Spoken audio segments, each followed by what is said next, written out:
Ng pamahalaan ang ulat na sa teritoryong inaangkin ng Pilipinas nangingisda ngayon ang 30 barko ng China. Tingin naman ni Senadora Miriam Defensor Santiago dapat nang tapatan ng bansa ang pagiging agresibo ng kabilang kampo. Marlene Alcaide, ikwento mo. Mismo ang state media ng China ang nagulat na sa Subi Shoal sa Spratlys nangingisda ngayon ang 30 Chinese vessel.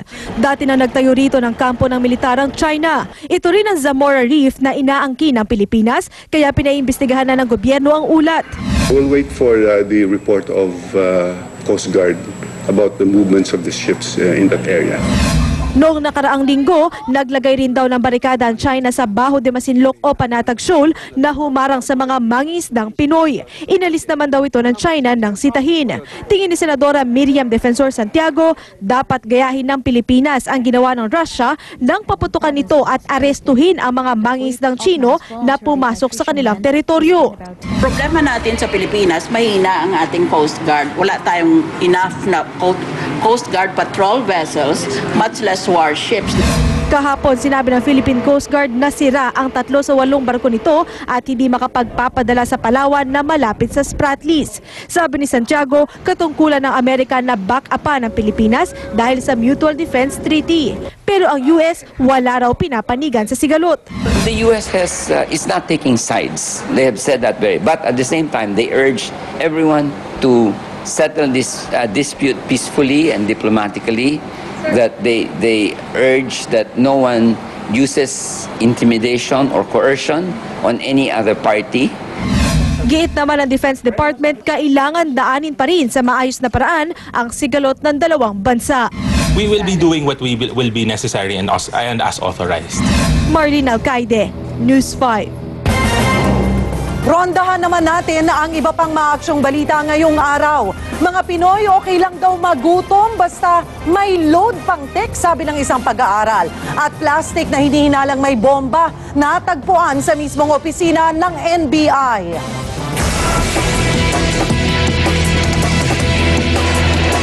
Nabulabog ang pila sa clearance section ng NBI sa Maynila dahil sa isang plastic na pinag-iinala ang may lamang bomba. Pero nang buksan, 2 bote ng kape lang ang laman nito. Isinabak na sa endurance test ang mga baril ng Trust Trade para masubok kung papasa sa pamantayan ng PNP. Ang Trust Trade ang ikalawa sa pila ng bidders ng PNP na magsusupply ng baril sa mga pulis. Na-disqualify kasi ang nanalong bidder na Espinelli dahil sa ilang problema sa dokumento. Nananatiling mataas ang satisfaction rating si Vice President Jejomar Binay base sa survey ng SWS. Umani si Binay ng plus 70 points nitong May 2010, kapareho ng puntos na nakuha niya noong huling survey. Pare-pareho namang bumaba ang satisfaction ratings ni na Senate President Juan Ponce Enrile, House Speaker Sonny Belmonte at si ex-Chief Justice Renato Corona. Hindi bali ng mahirap, basta may pang-text.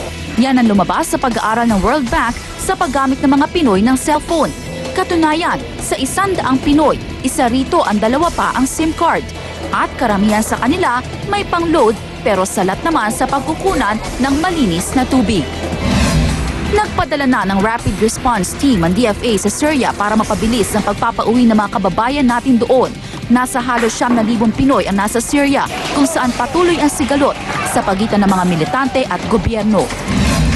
5 ang patay matapos masunog ang isang bahay sa General Santos City kaninang madaling araw. Bago raw ang sunog, isang malakas sa pagsabog ang narinig ng mga kapitbahay. Nami Dairy, News 5.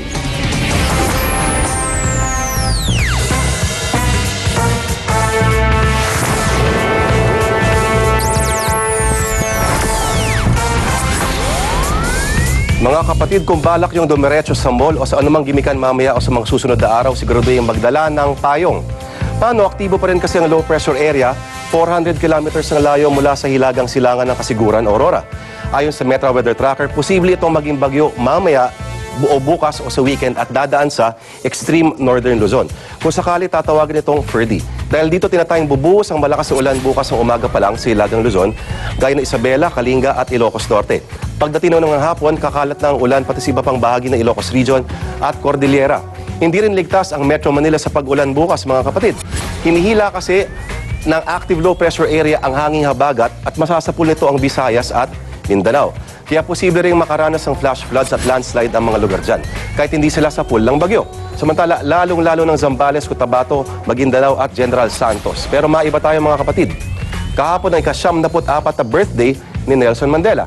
Siya lang naman ang Pangulo ng South Africa mula 1994 hanggang 99. Kinamanghaan siya ng unang pangunahan ang pakikibaka laban sa apartheid, ang masamang sistema ng paghahati ng lipunan depende sa kulay at lahi, tulad ng mga puti at itim. Dahil dito kinulong siya ng 27 taon. Lumaya lamang siya noong February 1990 at ginawaran ng Nobel Peace Prize noong 1993. Kaya kahit hindi kami close, binabati kita, Ginoong Mandela. At yan ang ulat pa noon sa ngayon. Ako po si Lourdes Vera. Susunod sa aksyon, PhilHealth, baon nga ba sa utang? Libo-libong miyembro, paano na nga ba? At matapos ang higit 4 na dekada, NBA star Dennis Rodman at ama niyang nakabase sa bansa, nagkita na sa wakas sa tulong ng News 5.